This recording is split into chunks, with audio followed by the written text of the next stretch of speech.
Assalamualaikum warahmatullahi wabarakatuh. Pemirsa Gapai Kemuliaan yang dirahmati Allah, Islam dan kesehatan mental menjadi dua hal yang tidak bisa dipisahkan. Sebagai seorang muslim, Islam senantiasa mengajarkan kita untuk menjaga kesehatan mental dan spiritual karena akan sangat berpengaruh terhadap kualitas ibadah kita kepada Allah. Nah, untuk membahas tema terkait pentingnya kesehatan mental di dalam Islam, sudah hadir bersama saya di studio ada Ustadz Hilman Fauzi. Assalamualaikum Ahilman. Waalaikumsalam warahmatullahi wabarakatuh. Sehat ya hari ini ya? Alhamdulillah sehat walafiat. Ini temanya menarik. Tapi saya juga mengingatkan bagi Anda pemirsa yang memiliki pertanyaan, Anda bisa melayangkan pertanyaan Anda melalui email yang tertera di layar kaca. Langsung Ahilman, kalau kita bicara mental dalam konteks beribadah aja, sesimpel itu ya. Itu memang butuh banget dan sangat dipengaruhi ya kestabilan mental dan ketahanan mental kita itu dengan ibadah. Bagaimana pendapat Ahilman? Iya, kalau kita bicara tentang kesehatan mental, berarti kita bicara tentang rasa tenang, rasa aman, rasa nyaman, rasa damai. Betul. Yang dihadirkan dalam hidup ya untuk semakin menjalani hidup dengan baik lah, kira-kira begitu. Maka manusia itu kan di dalam dirinya ada 4 elemen ya. Oh ya. Yang masing-masing tuh harus dikasih amunisi lah, harus dikasih nutrisinya gitu. 4 elemen itu kan setidaknya ada kolbu, ada nafsu, ada ruh, ada akal gitu. Ya ini 4 elemen yang ya tentu yang kelimanya ada jasmaninya kita ya gitu, ada tubuh kita gitu. Tapi 4 ini kan semua bicara tentang mental nih, ya. Kolbu, hati, pusatnya kadang ya kan? Nafsu, Allah berikan keinginan dalam diri kita yang dulu pernah kita bahas. Kalau kita bicara nafsu itu kan diarahkan pada 3 hal gitu ya. Betul. Ada nafsu yang mengarahkan kepada baikan, mutmainnah namanya. Nafsu yang muruh kepada keburukan, ammarah namanya. Nafsu yang sering berganti, lawamah namanya. Nah ini kan juga harus dikasih asupan gitu. Kemudian ruh, ya. Bagaimana rohani kita kan juga butuh dikasih sentuhan gitu, di-charge. Yang keempat akal, ya dengan belajar ini kan juga salah satu amunisi untuk memuatkan akal kita gitu. Nah maka manusia memang membutuhkan kesehatan mental, terutama hati ya. Karena biasanya ketika hati ini ada penyakit, berpotensi besar akan melahirkan penyakit-penyakit lainnya. Sebagaimana disebutkan dalam Al-Quran itu. Fi qulubihim maradun fazadahumullahu marada. Di dalam hati mereka ada penyakit, yang penyakit itu berakibat menambah penyakit-penyakit yang lainnya. Hati sakit, kadang gigi sakit ya enggak? Iya. Hati sakit, kepala pusing. Makanya kalau ada istilah di psikologi atau biasanya mungkin ada istilah psikosomatis. Jadi karena mungkin gelisah, anxiety, itu kadang-kadang ada gejala-gejala fisik juga yang dirasakan. Betul. Tiba-tiba ada panik gitu kan, panic attack gitu. Betul. Maka kesehatan mental itu penting kita bahas dan penting dihadirkan. Karena ketika seseorang itu mentalnya sakit, maka berpotensi fisikalnya sakit, emosionalnya sakit, apalagi tuh spiritualnya sakit. Mungkin juga finansialnya sakit. Iya, karena dia jadi nggak produktif misalnya. Jadi nggak produktif misalnya. Betul. Tapi kalau mentalnya sehat, maka akan mengantarkan kesehatan pada yang lain kan. Makanya kan jiwa yang sehat itu penting. Kalau kita lihat liriknya lagu kebangsaan kita misalnya, kan yang pertama apa? Bangunlah jiwanya. Jiwa dulu ya. Bangunlah badannya kan gitu. Ternyata jiwa ini penting. Karena dalam jiwa yang sehat, maka ada tubuh yang sehat. Dan tubuh yang sehat juga penting. Tapi tetap berawal dari jiwa yang sehat. Kadang orang sibuk untuk melatih jasmaninya. Tapi dia lupa melatih rohaninya. Padahal manusia itu kan dititipkan ruh di dalamnya. Maka ruh ini yang harus sehat gitu. Harus diberikan sentuhan-sentuhan yang bisa mengantarkan dia memiliki kesehatan mental yang baik. Masya Allah. Ahilman, ini juga sudah ada pertanyaan yang masuk ke Gapai Kemuliaan dari netizen, kita akan simak bersama. Mari. Assalamualaikum Pak Ustadz, saya mau bertanya, apa yang menyebabkan kita selalu gelisah yang berkepanjangan? Mohon pencerahannya Pak Ustadz. Baik, ini pertanyaan dari Mas Dian. Gelisah tak berkesudahan. Apa sebenarnya sumber dari kegelisahan ini dan bagaimana cara kemudian menyembuhkannya, Hilman? Iya. Yang pertama karena kurang berzikir kepada Allah. Nah itu betul. Kurang ingat ke Allah. Ya bahasa lainnya jauh dari Allah. Iya.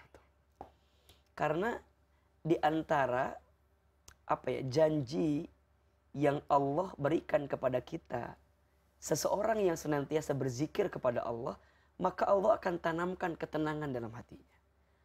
Ala bidzikrillahi tatmainnul qulub. Ingatlah, ketika engkau berzikir kepada Allah, hatimu akan tenang. Nah sekarang kita breakdown ya. Apa yang dimaknai dengan zikir itu apa saja gitu? Kan zikir itu artinya kan mengingat ya. Nah, mengingat Allah itu kan banyak cara gitu. Yang pertama tentu lisan yang senantiasa menyebut nama Allah. Ya. Yang kedua, di pikiran kita selalu kita melibatkan Allah. Dalam hidup kita menyertakan Allah. Ini bagian dari zikir. Nah, praktek amalnya sholat. Sholat itu zikir. Berarti kalau ada orang yang mohon maaf ya, ngerasa bahwa kenapa saya gelisah, tadi jawabannya kurang berzikir. Lihat amalan prakteknya, berarti mungkin ada sholat yang sering dia lalaikan. Lihat sholatmu berarti ya. Ya. Betul. Yang ketiga, mungkin dia jarang membaca pesan cinta dari Allah melalui Al-Quran. Ya, betul. Mungkin jarang baca Al-Quran. Yang ketiga, dia jauh dari majelis ilmu. Bukankah majelis ilmu itu majelis zikir? Taman di antara taman-taman surga. Mungkin dia jauh dari majelis ilmu gitu. Jadi kalau ditanya kenapa seseorang itu bisa ya gelisah, tidak tenang, ya kurang berzikir kepada Allah. Yang kedua, dia tidak belajar dari setiap kejadian yang dia dapatkan. Biasanya karena dia punya 4 yang dia tidak hadirkan. Dia tidak ikhlas, dia tidak ridho, dia tidak syukur, dia tidak sabar. Waduh, berat ya kalau nggak ada semuanya itu kayaknya. Terutama berat. ya kalau kita bicara lebih detail nih. Ada nih kebiasaan kita yang mempengaruhi ketenangan dalam hati kita. Apa tuh? Apa coba? Apa? Menghadirkan masa lalu untuk hidup di masa sekarang. Wah, ini bagi orang-orang yang belum move on ini agak berat ini ya. Berat. Oke, berat. Betul. Kejadian kita di masa lalu, tapi kita hadirkan di masa ini. Itu di antara orang yang tidak akan pernah bahagia tuh. Iya sih. Dan yang kedua, orang yang menghadirkan masa depan untuk hadir hari ini. Ketakutan. Khawatir dengan masa lalu, takut dengan masa depan. Tenang nggak? Enggak kan? Pasti. Padahal mohon maaf, kadang yang terjadi, kekhawatiran itu yang berlebihan, yang membuat hatimu tidak tenang. Padahal faktanya, apa yang kamu khawatirkan itu tidak lebih besar dari apa yang terjadi pada akhirnya.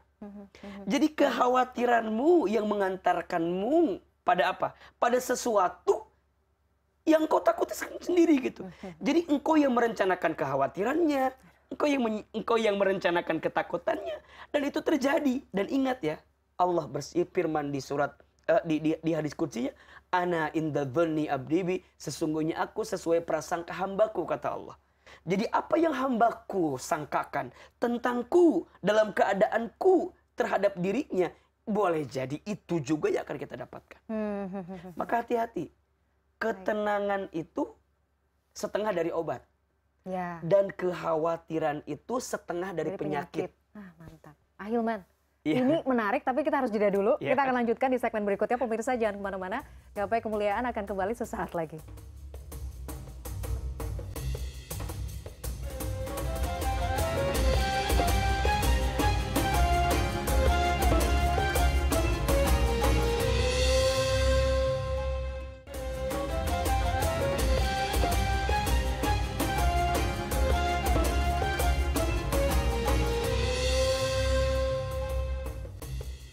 Ya pemirsa, terima kasih Anda masih menyaksikan Gapai Kemuliaan dalam episode Kesehatan Mental dalam Islam. Hilman, fenomena yang terjadi sekarang ini kayaknya kita semua sepakat ya. Permasalahan mental ini juga menjadi satu hal yang patut kita waspadai juga. Orang sudah semakin aware memang dengan kesehatan mental, tapi problem kesehatan mental juga semakin besar. Kalau dari sudut pandang Hilman melihat apa yang terjadi saat ini ya, fenomena-fenomena mungkin penyakit kesehatan mental yang juga sudah mulai banyak, itu seperti apa ya? Iya, akar dari apa yang terjadi itu kan sebenarnya tergantung bagaimana cara kita melihat kejadian itu.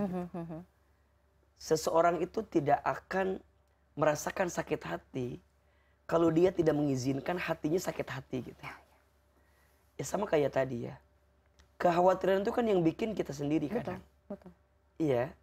Dan kita sekarang jadi tahu bahwa kekhawatiran itu setengah dari penyakit.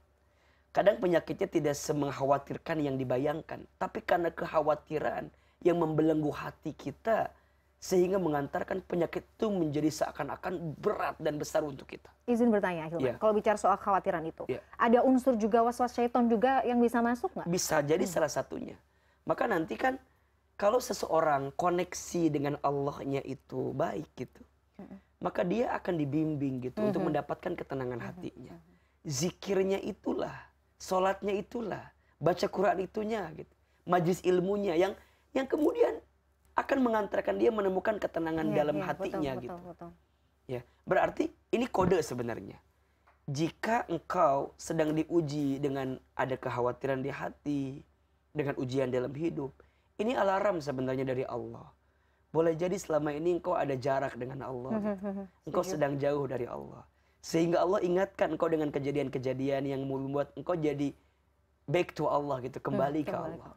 Makanya yang harus kita tahu ya bahwa Allah itu kan maha pencemburu ya.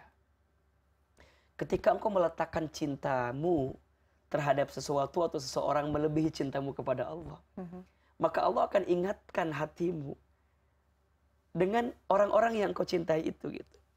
Jadi kadang Allah ambil gitu ya. Kadang orang itu mungkin menyakiti kita gitu. Kadang ya dan seterusnya gitu. Itu betul sekali Ahilman. Pengalaman pribadi. Iya. Jadi pada akhirnya kita jadi mikir gini. Oh iya. Nah, orang yang hebat adalah orang yang bisa mengambil hikmah kan. Hikmahnya apa? Saat dia kembali kepada Allah dan dia bisa menemukan ketenangan di situ. Karena mohon maaf ya, ada yang nanya begini ke Ahilman. Gimana caranya ya, biar hidup gak punya masalah gitu. Waduh, gimana tuh ya? Ini pertanyaan yang boleh jadi jawabannya agak kurang apa ya. Kalau mau dikencengin takut sakit hati gitu ya. Kencengin aja Hilman, jadi gimana? Ya kalau kita gak mau punya masalah jangan hidup gitu iya, ya. karena hidup memang. Karena ciri hidup itu adalah ketemunya masalah. Seninya itu di situ gitu. Seni kita merespon masalah ya Hilman. Iya. Makanya coba, kalau kita runutkan ya. Dalam hidup selalu ada satu proses yang kita jalani dan ada masalah pasti. Waktu kita sekolah, pengennya cepat apa? Selesai. Kan? Oke. Izin Allah selesai. Kuliah. Setelah kuliah? Masih panjang. Inginnya lulus, skripsi selesai, kemudian dapat pekerjaan yang bonafit, yang bagus. Gitu. Oke, setelah punya pekerjaan, apakah masalah selesai? Enggak, masih mau. Tidak. Ya, betul. Ternyata masih ada masalah itu. Oke. Oh, aku tuh di kerjaan gajinya kecil misalnya. Oke, let's say dengan izin Allah gajinya naik. Apakah masalah selesai? Tentu tidak. Tidak. Oke, dia masih belum punya jodoh. Insya Allah ketemu jodohnya. Setelah menikah, apakah masalah selesai? Tidak. Oh, pengen punya anak. Apakah setelah punya anak masalah selesai? Wow, tambah panjang. Makanya gini, makin dia bertumbuh, masalah makin banyak. Tapi kalau dia punya kesehatan mental yang baik, sebanyak apapun masalah yang dia dapatkan, akan makin tenang dia meresponnya. Ya. Itu yang namanya kedewasaan. Ya. Jadi dewasa itu nggak dilihat di usia. Setuju. Tapi dewasa itu dilihat ketika dia merespon persoalan yang sedang dihadapi. Nah, apa kekuatannya? Dekatnya dia dengan Allah. Doanya, zikirnya. Doa dan zikir itu ibarat payung. Payung itu tidak bisa membuat hujan itu berhenti. Tapi dengan payung, dia bisa melindungi tubuhmu dari derasnya air hujan. Begitulah doa dan zikir. Doa dan zikir tidak membuat masalahmu hilang. Tapi doa dan zikir membuat hatimu lebih tenang. Ketika ada masalah yang datang dalam kehidupanmu. Itulah hidup. Itu. Ya. Makanya mohon maaf ya. Ada yang nanya begini. Kenapa ya aku teh? Udah sholat, udah ngaji, udah hijrah. Tapi kok masalah tambah banyak ya? Kok jadi tambah berat ya hidupnya? Memang yang hilang bukan masalahmu. Mungkin masalahmu lebih kuat. Tapi hatimu lebih tenang menghadapinya. Dan itulah orang yang bisa merasakan nikmat dari mental yang dihadirkan gitu. Makanya ya kalau bicara masalah semua pasti punya masalah. Tapi ada orang yang tenang menghadapinya. Tapi ada orang yang gelisah menghadapinya. Nah itu dia. Nah kalau misalnya ada orang yang memang sekarang sedang qadarullah begitu ya Ahilman, diuji dengan Allah dengan mungkin problem kesehatan mental gitu. Sampai akhirnya mungkin harus mendapatkan pertolongan dari profesional. Ya. Itu sebenarnya juga nggak masalah ya. Itu bagian dari ikhtiar ya. Itu bagian dari ikhtiar. Kita harus yakin bahwa kullu da'in dawaun, setiap penyakit itu ada obatnya. Dan boleh jadi itu adalah ikhtiar kita untuk mencari obatnya. Tapi kita harus yakin bahwa sebaik-baiknya yang menyembuhkan kita adalah Allah. Betul. Sebaik-baiknya obat adalah zikrullah. Sebaik-baiknya cara untuk kita mendapatkan ketenangan dalam hidup adalah kembali kepada Allah. Makanya yang ketiga nanti, kenapa orang tuh bisa depresi gitu ya? Iya. Bisa lelah dalam hidup. Boleh jadi karena dia tidak memahami hakikat hidup yang dia jalani. Dia nggak ngerti tujuannya itu mau kemana gitu. Apa yang dia jalani. Dia merasa bahwa hidup dunia ini adalah akhir segalanya. Iya. Padahal kan bukan gitu. Nah, orang kalau memahami hakikat hidupnya, dia akan lebih tenang sebenarnya. Memang ini seakan-akan kalau bicara teori mah gampang ya. Iya. Tapi ketika praktik memang agak susah gitu. Susah banget. Ya. Makanya di dalam hidup yang kita jalani itu kita butuh murabi ya. Iya, guru, butuh mursyid, butuh guru gitu. Yang membimbing kita untuk bisa menemukan kebaikan itu gitu. Kita olahraga aja ya. Ada instrukturnya. Iya, ada trainernya, betul. Olah jiwa masa nggak ada instrukturnya. Setuju. Yang membimbing hatimu bisa lebih dekat ke Allah gitu. Yang bisa ngingetin dirimu, yang bisa ngasih nasihat sama kamu gitu. Makanya beruntunglah seseorang yang ketika hidupnya dia memiliki orang yang bisa mengarahkan itu. Gitu. Makanya di rumah tangga pasangan suami istri itu harus saling mengingatkan gitu ya, saling menasehati. Kadang kekhawatiran itu kita yang membentuknya sendiri gitu. Makanya kan sekarang ada penyakit apa tuh? Insecure, overthinking, anxiety gitu kan. Jadi ditambah dengan gejolak sosial media yang luar biasa. Itu jadi penyakit sendiri. Iya kan? Apa yang kamu lihat mempengaruhi apa yang kamu pikirkan. Iya kan? Pikirin banget. Padahal kan apa yang kamu lihat belum tentu juga sesuai dengan apa yang kamu lihat gitu. Kita tidak bisa mengukur kebahagiaan orang untuk ditempatkan di kebahagiaan kita. Kadang yang kita rasa itu bahagia di mata orang belum tentu bahagia di mata kita. Iya. Maka mohon maaf, tenang itu bukan di mata katanya. Tenang itu adanya di hati. Setuju. Apa yang kita lihat di mata seakan-akan menenangkan belum tentu. Belum tentu. Baik. Tapi apa yang kau rasakan di hati itulah ketenangan yang sebenarnya. Masya Allah. Ahilman, kita lanjutkan lagi ya di segmen berikutnya. Pemirsa jangan kemana-mana. Gapai Kemuliaan akan kembali sesaat lagi.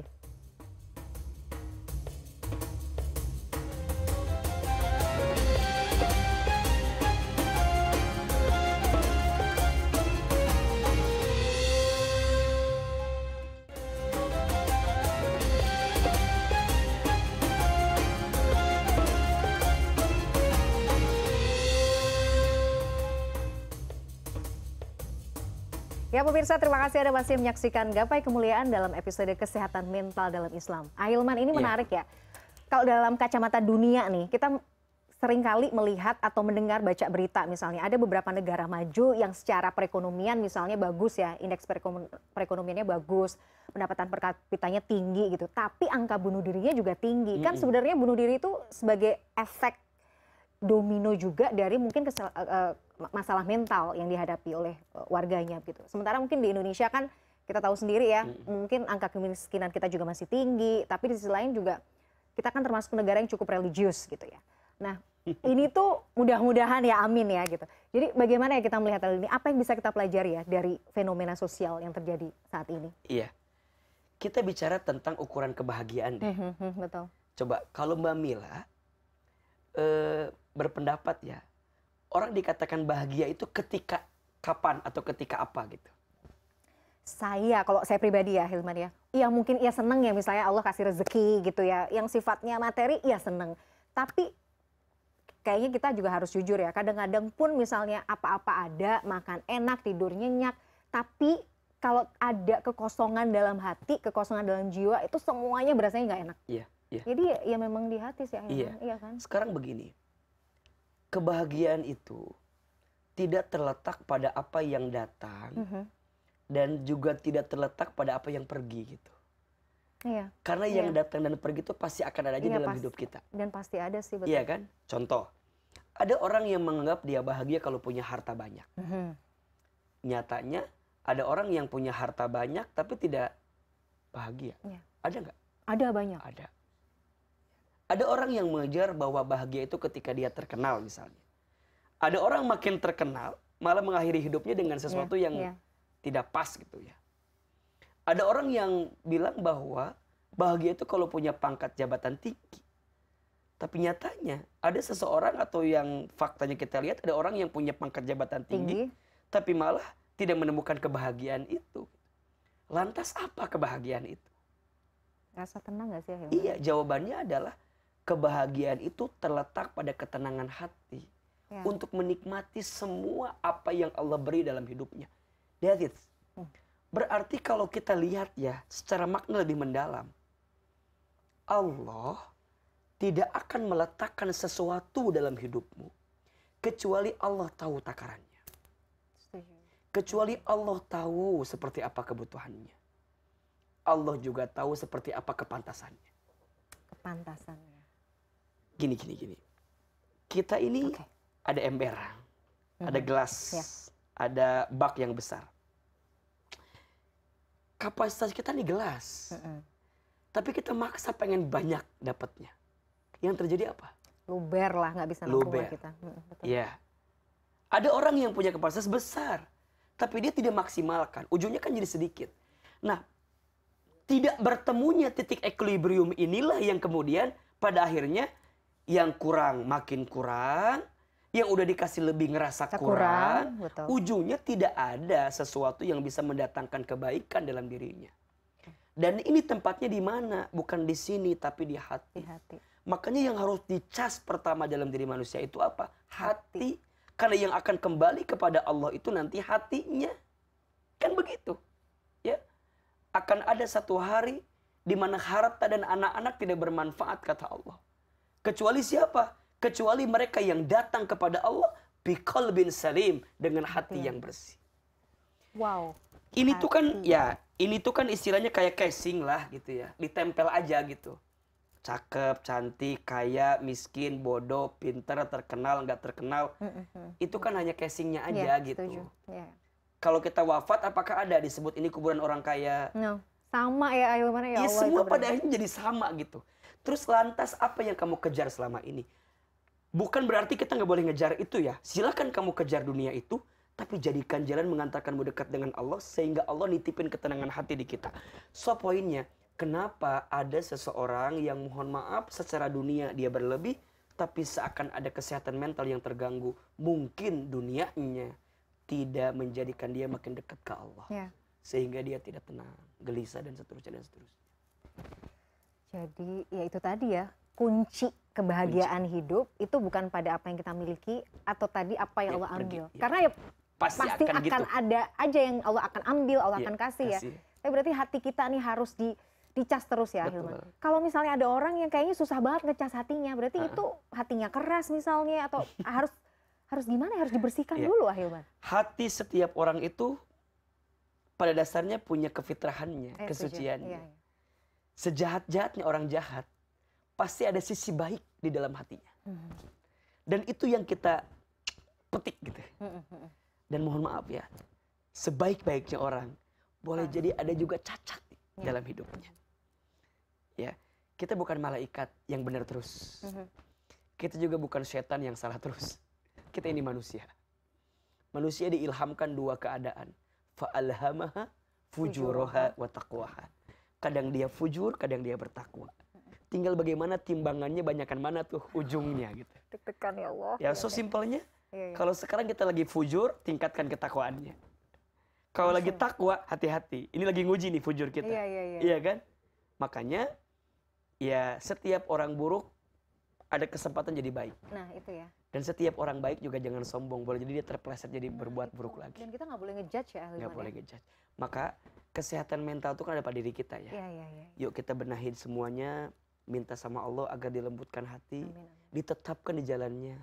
Makanya kan ada satu doa juga yang Nabi ajarkan. Agar kita baca. Agar hati kita nih lurus terus ya. Tetap di jalan Allah. Ya muqallibal qulub, thabbit qalbi ala dinik. Duhai Allah yang membolak-balikan hati, tetapkan hatiku di atas agamamu. Jadi apapun yang terjadi, selama kita kembalikan kepada Allah, maka kita akan menemukan titik kebaikan itu. Makanya dalam surat Al-Fatihah yang kita baca kan ada permintaan kita kepada Allah. Ihdinas siratal mustaqim, siratal ladina an'amta alaihim, ghairil maghdubi alaihim waladdallin.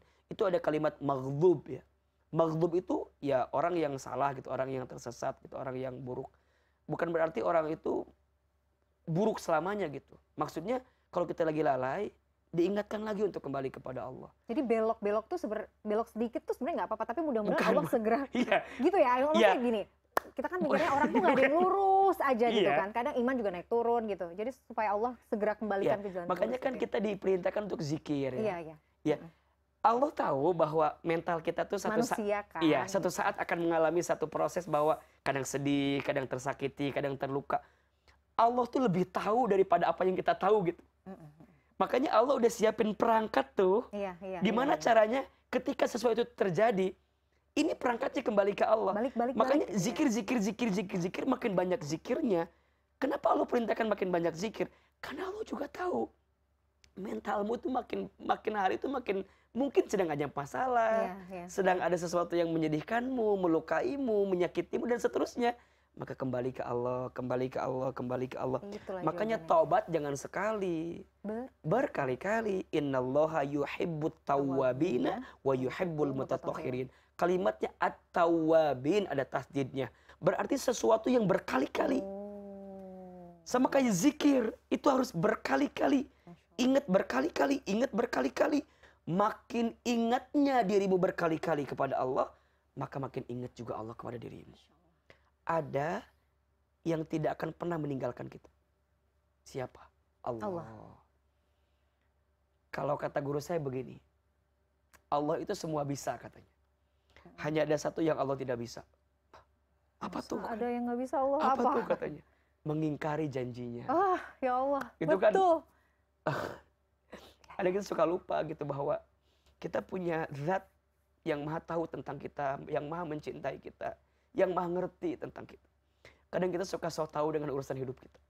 Padahal Allah lebih tahu mana yang terbaik untuk kita. Kita dengan diri kita pun juga nggak tahu apa yang akan terjadi. Tapi Allah lebih tahu, bahkan sebelum kita diciptakan Allah lebih tahu. Maka untuk kita yang hari ini lagi ngerasa mentalnya lagi down lagi drop, yuk kembali ke Allah, deketin Allah lagi, perbaiki ketaatan kita kepada Allah.